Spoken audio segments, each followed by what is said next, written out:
So in general, an Ag CMV and IoH, if they have the proper axle spacings and number of axles, can go the old law, or it's the law for everybody else practically, 80,000 can now be 92,000 pound gross vehicle weight, which is 15% over the federal bridge formula. And instead of a 20,000 pound single axle, implements of husbandry and Ag CMVs can have 23,000 pounds. In general, you have to still have the correct number of axles and spacing in between, and that's what we'll cover in the chart. There are some exceptions to that, and we'll let you know what those are. It's not just automatically now because I'm an implement of husbandry, I can weigh 92,000 pounds. You have to have the right amount of axles and the space in between. So in general, your 4, 5, and 6 axle straight trucks that are implements of husbandry or Ag CMVs, the 4 axle especially are sometimes 1,000 to 2,000 less.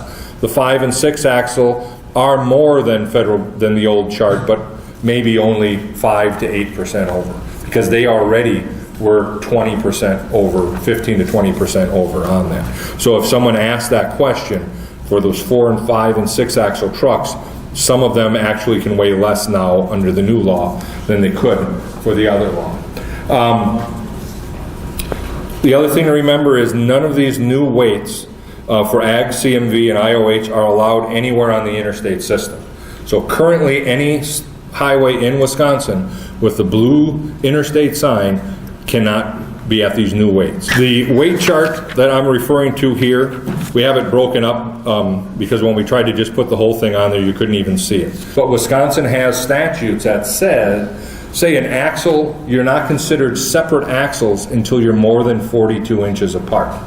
So when you're looking at between here and here on this forage harvester, they're more than 42 inches, so that's 2 axles. So that's why you don't get 8 axles until 24 feet. And that's why these are sloped like that, because to get 4 axles 42 inches apart, you can't do that till you're 10 feet from center to center. That's why the chart is there. Measuring. That's also where this second chart comes in here. The way you measure to figure out how many axles you have is you measure the distance between the foremost and rearmost axle, center hub to center of hub, in feet. Wisconsin allows at the 6 foot or the 6 inch mark to be able to go up. So if you're 50 foot 5 inches, you're only 50 feet, 50 feet 6 inches, you can go up to 51 feet. And that's what you look at on this chart, is to figure out the weight. You measure the axles on there. The picture that is in your handout is up here. This is basically a diagram of these axles up here. So in order to figure out the total weight for this combination, you measure from the center of the steer axle to the center, and in a straight line. We didn't get a straight line picture, but straight line to the center here, and this distance is column A of this chart. So this is a 4-axle vehicle, so you look at the column D 4 axles, and if that is 18 feet, the total weight would be 57,000 pounds. You have to have the correct distance and number of axles for weight in Wisconsin, and that's how it's always been. This is just the chart that allows more weight on there. There are some exemptions in here relating to weight. The first exemption is a potato harvester. An empty potato harvester has no axle weight limits. They only have the gross vehicle weight of the 92,000 pounds on that. Part of that is it's required to have 1 or more escort vehicles with the hazard lights on. So you can be out there with a pickup truck, with a Prius, whatever, with hazard lights on, and then there is nothing but the 92,000 pound gross vehicle weight.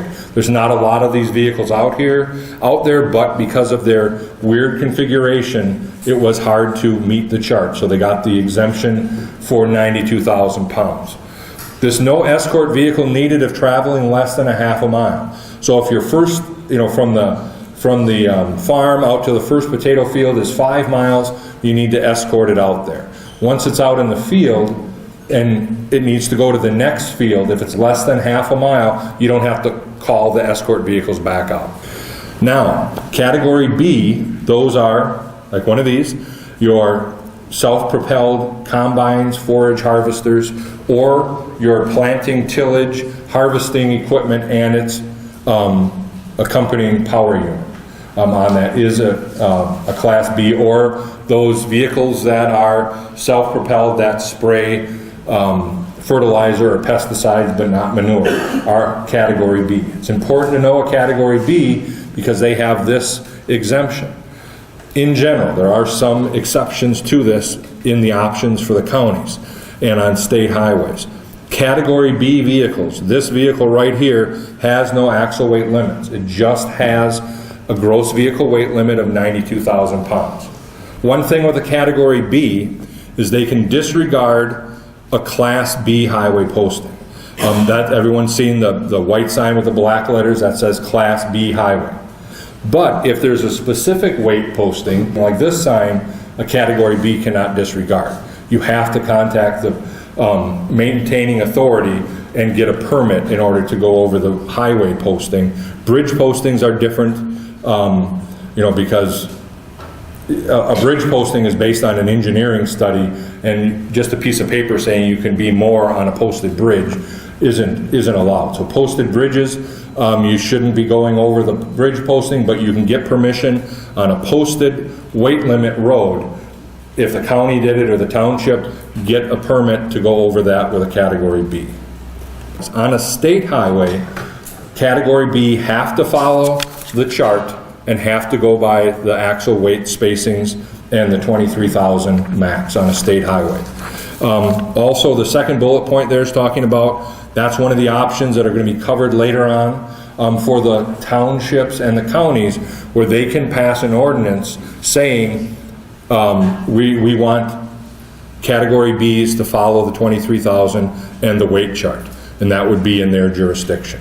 If they don't pass that ordinance, then we just worry about the 92,000. The other main thing about a category B in weights, and it's going to be covered more in the no fee permit, is they have to be given an approved route. So if this vehicle needed to get out to a field and was going to be over the 92,000, and they apply to the county or the township or the state for a route, it has to be given an approved route. It might not, be the shortest route, or they might put some restriction, but these category B vehicles have to be given an approved route so they can get the fields planted and harvest.